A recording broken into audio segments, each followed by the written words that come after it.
इतनी जल्दी तो कोई सैनिटरी पैड या डायपर भी लीक नहीं होते जितनी जल्दी इंडिया में नीट का एग्जाम लीक होता है। लास्ट लीक हुआ था 2024 के अंदर और अब हो गया 2026 के अंदर। लास्ट टाइम जब ये लीक हुआ था तो सुप्रीम कोर्ट ने ऑर्डर भी निकाला था कि अब की टाइम इसमें जो भी इन्वॉल्व होगा उसको 5 साल की जेल होगी और 10 लाख रुपए उस पर फाइन होगा। बट 2 साल में दूसरी बार लीक हो चुका है। नीट का एग्जाम इंडिया का टॉप मोस्ट एग्जाम है जो कि इंडिया के एजुकेशन सिस्टम को रिप्रेजेंट करता है, साथ में इंडिया के एग्जाम कंडक्टिंग पैटर्न को भी रिप्रेजेंट करता है। हर एक कंट्री के पास एक ऐसा एग्जाम होता है जो कि बहुत ज्यादा टफ होता है और उस कंट्री के एजुकेशन सिस्टम को रिप्रेजेंट करता है। अपने पास क्या है? IIT, नीट, यही वो एग्जाम है जो इंडिया के एजुकेशन सिस्टम को रिप्रेजेंट करते हैं। जब नीट जैसा एग्जाम लीक हो सकता है तो और छोटे मोटे एग्जाम के बाद तो आप छोड़ दो। दूसरी बात, जितने भी बोर्ड है कमिटी है इनको समझ में नहीं आ रहा है कि नीट का एग्जाम लीक कैसे हो रहा है। 2 साल में 2 बार हो चुका है, ठीक है, बट जो एक आम बच्चा है उसको पता है कि एग्जाम लीक कैसे होता है। सबसे पहली बात, जो ये सोशल मीडिया पे घूम रहे थे जो स्क्रीनशॉट टेलीग्राम ग्रुप के कि जिसमें आपको एक सॉल्यूशन पेपर मिल रहा था, एक क्वेश्चन पेपर मिल रहा था, ठीक है। अब इसको समझो कि सबसे पहले एग्जाम पेपर बनता है कैसे। जब भी कोई एग्जाम कराना होता है तो उसके लिए एक कमेटी बनती है प्रोफेसर्स की और कुछ कोचिंग एक्सपर्ट होते हैं उनकी, जो सब्जेक्ट मैटर एक्सपर्ट होते हैं।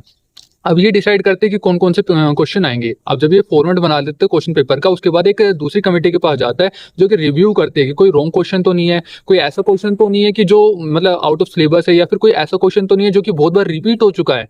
वो उन क्वेश्चन को हटाते हैं। जब ये दूसरी बार स्क्रीनिंग हो जाती है तब तीसरी बार जाता है ये एकदम पैकिंग के लिए, प्रिंटिंग के लिए।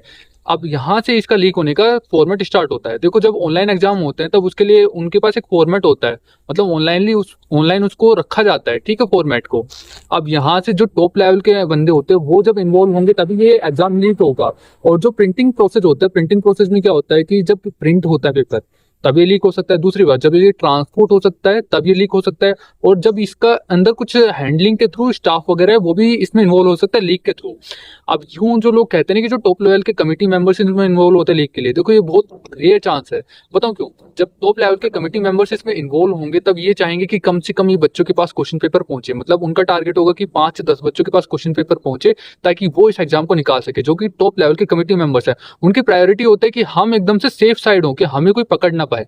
बट जो ये छोटे लेवल के चेन होते हैं, मतलब जो ग्रुप्स होते हैं जिनका मेन मोटिव होता है पैसा कमाना, अब ये क्या चाहते हैं कि ज्यादा से ज्यादा बच्चों तक क्वेश्चन पेपर पहुंचे ताकि हमारे पास प्रॉफिट ज्यादा से ज्यादा है। अब ये लीक कब कर सकते हैं? जबकि कोई ट्रांसपोर्ट हो रहा हो पेपर, ठीक है, जब हैंडल हो रहा हो, या फिर स्टाफ जो